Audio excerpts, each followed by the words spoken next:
Tonight's video is Extend the Pattern Part 2. Tonight we'll do two tile patterns. Here's the first one. Study figures 1, 2, and 3. Figure out what the pattern is, then draw figures 0 and 4. You can use color to show the growth of the pattern. So pause your video, then restart to check your answer.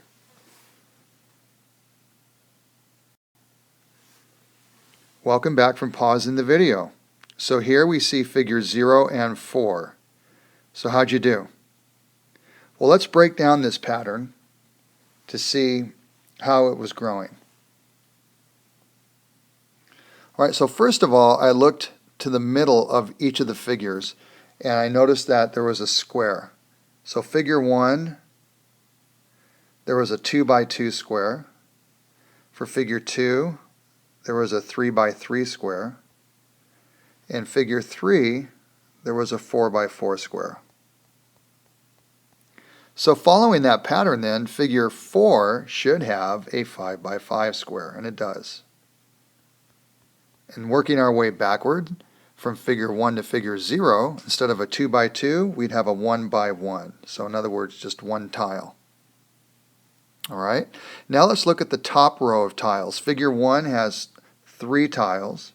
Figure 2 has 4. Figure 3 has 5. So that's increasing by 1 every time.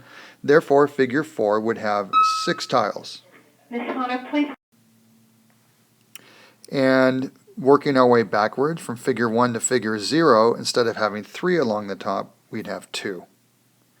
Now let's look at the bottom row. Figure 1 has 4 tiles. Figure 2 has 5. Figure 3 has 6. So again, that's increasing by 1. Figure 4 would have 7 tiles along the bottom.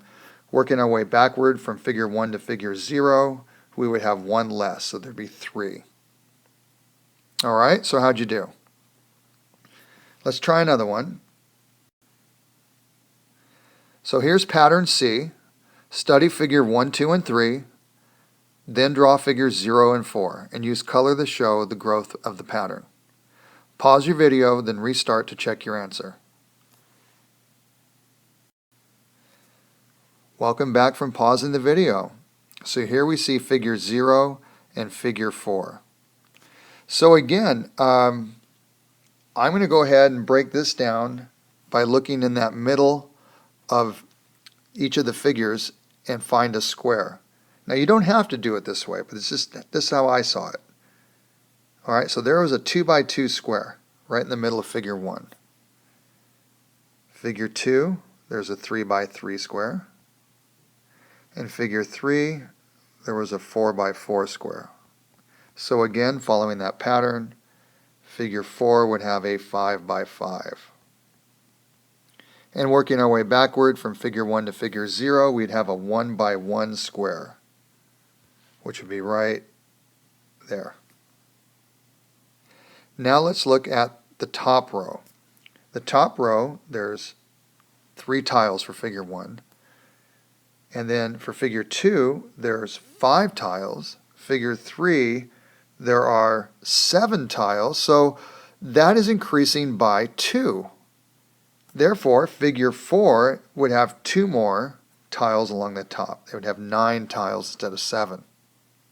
And then working our way backward, figure 0 would have 2 less tiles along the top. So it would just have 1. Now let's look at the bottom of the figure.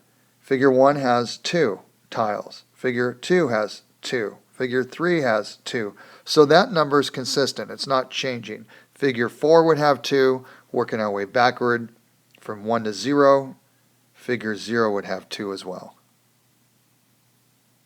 So how'd you do? Okay, that's all for tonight. As always, read some books.